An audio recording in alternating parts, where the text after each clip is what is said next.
Salam saudara pemirsa, sebelum saya menyampaikan firman untuk saudara-saudara sekalian, saya ingin menyampaikan sebuah lagu kiranya menjadi berkat untuk saudara-saudara sekalian.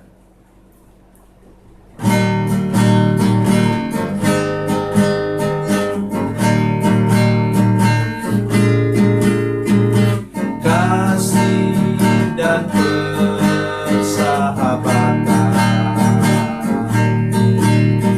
dalam kasih Yesus Tuhanku, kasih yang setia berkorban,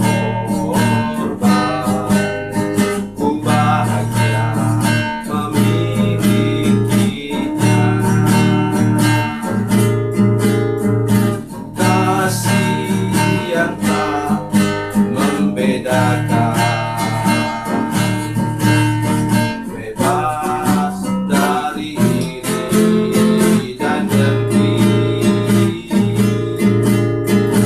jauh dari cemburu dan benci, rendah hati, tulus dan murni. Kekasih di dalam Yesus indah dan abadi.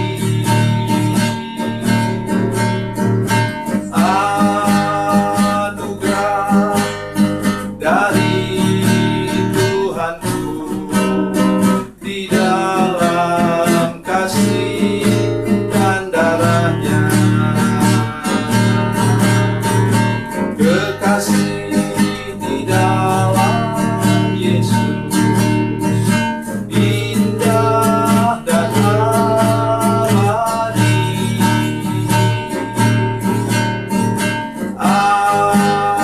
Anugerah dari Tuhanku di dalam kasih dan darahnya.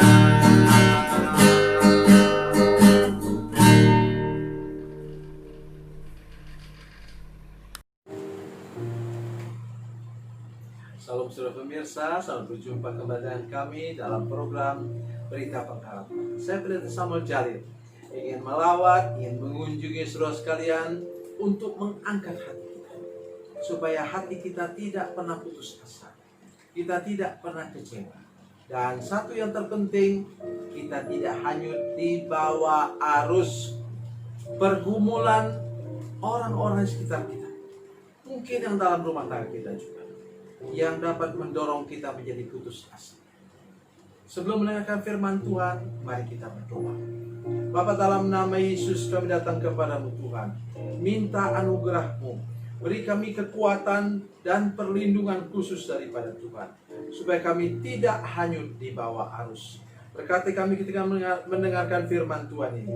Tidak boleh ada seorang pemirsa pun, tidak boleh ada seorang jemaat pun yang menyaksikan program ini yang kemudian hanyut di bawah arus rasa putus asa, rasa tidak sanggup lagi bertahan. Terima kasih Tuhan, dalam nama Yesus. Haleluya, amin. Mari sekarang kita mendengarkan firman Tuhan malam ini dari surat Ibrani pasal 6 ayat 19 dan 20. Ibrani pasal 6 ayat 19 dan 20. Demikian bunyi firman Tuhan. Pengharapan itu adalah sauh yang kuat dan aman bagi jiwa kita, yang telah dilabuhkan sampai ke belakang tabir, di mana Yesus telah masuk sebagai perintis bagi kita, ketika Ia menurut peraturan Melkisedek menjadi imam besar sampai selama-lamanya. Amin. Pengharapan saudara sekalian dan saya dilukiskan seperti jangkar. Oke, ada orang mengatakan pada saya begini, Pak Samuel, ikan apa yang hidup, ikan apa yang tinggal dalam laut tapi tidak menjadi asin? Saya kelimpungan saudara sekalian. Kenapa? Dari kecil sampai berjenggot, saya itu ada di Sungai Kapuas. Tidak pernah tahu tentang air asin. Sesudah saya kemudian kuliah ke satu tempat di pulau yang lain, baru saya menyeberang lautan. Dan sekarang oleh anugerah Tuhan, setelah masa tua saya, kami melayani di antara orang-orang yang tinggal di pulau-pulau kecil, sehingga kami akrab dengan laut. Bapak tahu? Bisa jawab tadi? Ikan mana yang tinggal dalam air laut tapi tidak menjadi asin? Namanya ikan yang hidup. Coba kalau dia mati, lemparkan ke dalam air laut, dia pasti menjadi ikan asin, saudara sekalian. Karena tubuhnya yang mati tadi, daging yang sudah mati, menyerap air laut dari luar. Sama persis dengan kita, Bapak Ibu Saudara sekalian. Saya minta supaya kita menyadari ini benar dalam sepanjang kehidupan kita. Kita harus menjadi sehat dan hidup, sehingga kita tidak mudah diinfiltrasi oleh segala macam hal yang duniawi yang bertentangan dengan firman Tuhan. Saya ingin untuk kita sungguh-sungguh mengerti firman Tuhan. Firman Tuhan mengatakan dalam Kisah Rasul pasal 1, kenapa Tuhan Yesus kok mau berlama-lama tinggal dalam dunia ini sesudah dia bangkit? Bukankah dia bisa langsung pulang kepada Bapanya yang di surga? Ya. Mari kita lihat firman Tuhan. Ayat Kisah Rasul pasal 1 ayat 3. Kepada mereka ia menunjukkan dirinya setelah penderitaannya selesai, dan dengan banyak tanda ia membuktikan bahwa ia hidup. 40 hari Yesus ada dalam dunia ini, membuktikan bahwa dia hidup.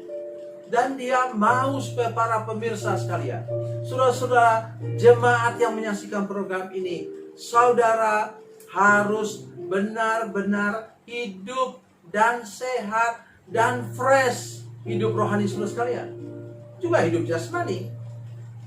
Oleh sebab itu kita mendengar tentang masalah virus ini. Mengapa ada orang yang tidak kena? Oleh karena dia daya tahan tubuhnya baik, dia sehat, dan dalam tubuhnya, imunitas dalam tubuhnya itu kuat, sehingga pada waktu virus mau masuk, diserang oleh kekuatan dari dalam tubuh kita sendiri. Itu namanya orang sehat. Bapak Ibu Saudara sekalian, saya mengajak kita sungguh-sungguh hari ini menjadi ikan yang sehat. Seringkali orang mengatakan dunia ini penuh dengan pencobaan, penuh dengan air mata, maka kita jangan pedulikan itu. Mengapa? Yang menentukan apakah saudara sehat atau tidak. Saya senang melihat pertandingan-pertandingan tertentu, saudara sekalian, yang lucu-lucu sedikit. Siapa yang bisa melewati jembatan yang begitu kecil dengan sepeda? Ternyata ada orang bisa lewat. Bukan karena dia pakai puasa gelap atau jimat, tidak. Tetapi karena dia penuh dengan konsentrasi. Matanya sehat, dia tidak berkacamata, dia segar melihat itu jalurnya, dan dia tidak bimbang. Masalahnya ialah orang menjadi terbalik dari tempat itu karena dia gamang atau bimbang, saudara sekalian, sehingga mudah jatuh. Jaga hidup saudara sekalian hari ini. Jangan mudah bimbang, jangan ragu, jangan putus asa, jangan kecewa menghadapi masalah yang terjadi sekarang atau nanti. Kita tidak tahu. Jangan-jangan di depan sana masih ada masalah yang lebih berat lagi. Bukan kita berpikiran negatif, tapi kita harus realistis dengan dunia yang sudah semakin tua sekarang.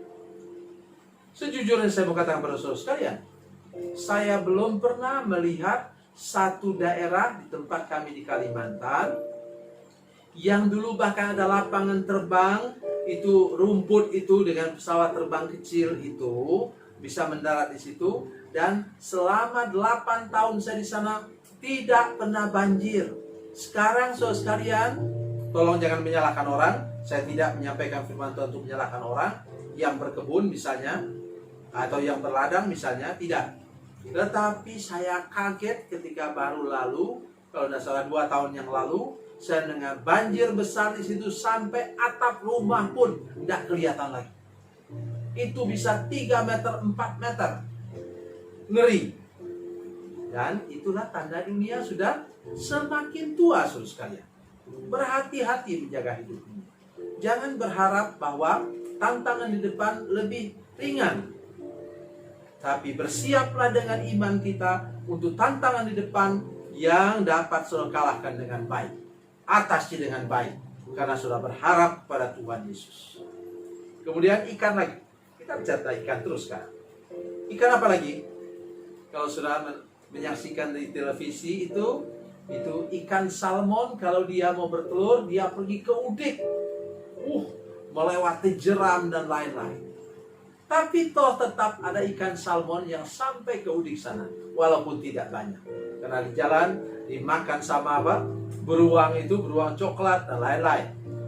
Tapi ada juga yang mati di jalan karena tidak mampu lagi melewati air terjun.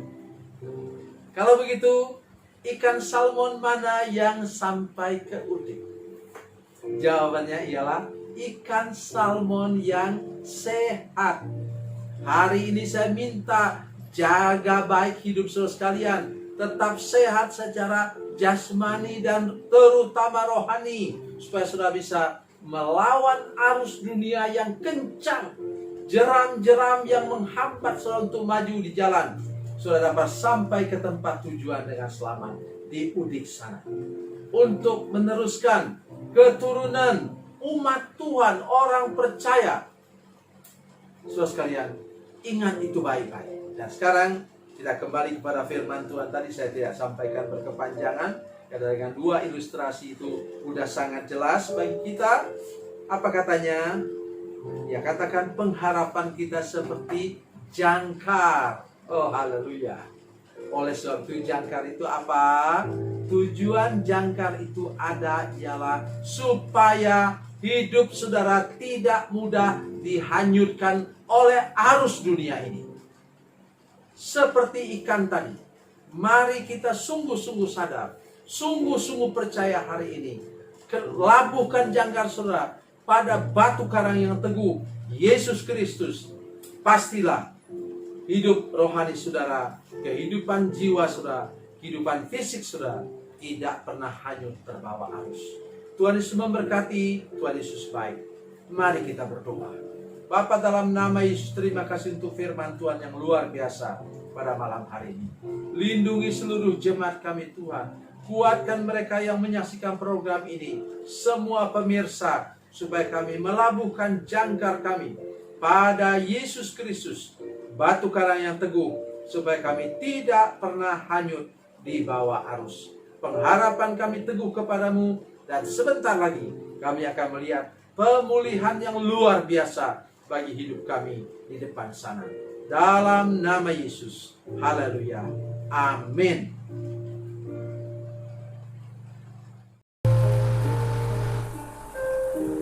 Bila Anda memerlukan dukungan doa kami, atau bila Anda punya masalah yang ingin didoakan, silakan menghubungi nomor telepon kami 0812 7661 1125. Dan bagi Anda yang berada di luar negeri, silakan menghubungi +62 812 7661 1125. Tuhan Yesus memberkati, Tuhan Yesus baik.